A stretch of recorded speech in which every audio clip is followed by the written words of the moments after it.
विकास एवं स्वायत्त शासन मंत्री शांति धारीवाल ने केंद्रीय मंत्री गजेंद्र सिंह शेखावत पर सीएम पर किए गए व्यक्तिगत बयान के बाद बड़ा हमला बोलते हुए कहा है कि गजेंद्र सिंह आरोपी हैं, इसलिए उन्होंने हाई कोर्ट जाकर जमानत करवाई, लेकिन वह बचेंगे नहीं फंसेंगे। वही धारीवाल ने बीजेपी पर भी जमकर हमला बोलते हुए कहा कि बीजेपी को अब जनता नेस्तनाबूद करना चाहती है।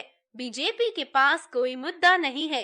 कांग्रेस की कल्याणकारी योजनाओं और सरकार की संवेदनशीलता ने कांग्रेस के प्रति आकर्षण को बढ़ा दिया है। अब वह लोग भी कांग्रेस में शामिल हो रहे हैं जो कांग्रेस से दूरियां बनाए हुए थे। वहीं उन्होंने राजस्थान को लेकर भी बड़ा बयान देते हुए कहा है कि सरकार रिपीट होने जा रही है, जनता मन बना चुकी है। मंत्री शांति धारीवाल ने कर्नाटक चुनाव को लेकर भी बीजेपी पर जमकर हमला बोला और कहा कि बीजेपी के पास कोई मुद्दा नहीं है, इसलिए सिर्फ सांप्रदायिक माहौल बनाकर चुनाव में जाना चाहती है। लेकिन अब जनता सब समझ चुकी है। चुनाव में जनता इसका जवाब बखूबी देने जा रही है। देखिए, असल में देखा जाए तो जनता जो है वो भारतीय जनता पार्टी को एकदम नेस्तनाबूद करना चाहती है। मुझे तो ये लगता है, जितना मैं घूम रहा हूँ उसमें कोई भी आदमी भारतीय जनता पार्टी की तरफ जो है, जो लोग पहले गए थे वो भी कांग्रेस की तरफ जो है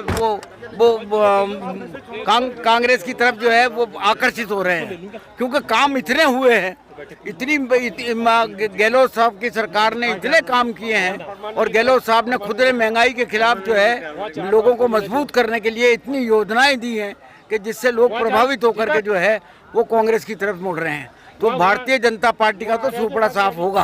व्यक्तिगत हमले भी किए जा रहे हैं। व्यक्तिगत हमले, गजेंद्र सिंह तो खुद फंसे हुए हैं, वो तो आरोपी है।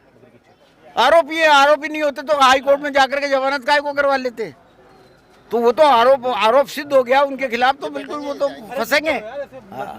कर्नाटक चुनाव में भी जो है बीजेपी लगातार, भाई वो तो उनके पास एक ही हथियार है, हिंदू मुस्लिम करना। हिंदू मुस्लिम के अलावा कुछ होता नहीं है। तो वो तो हिंदू मुस्लिम के अलावा उनके पास कोई दूसरा हथियार नहीं है।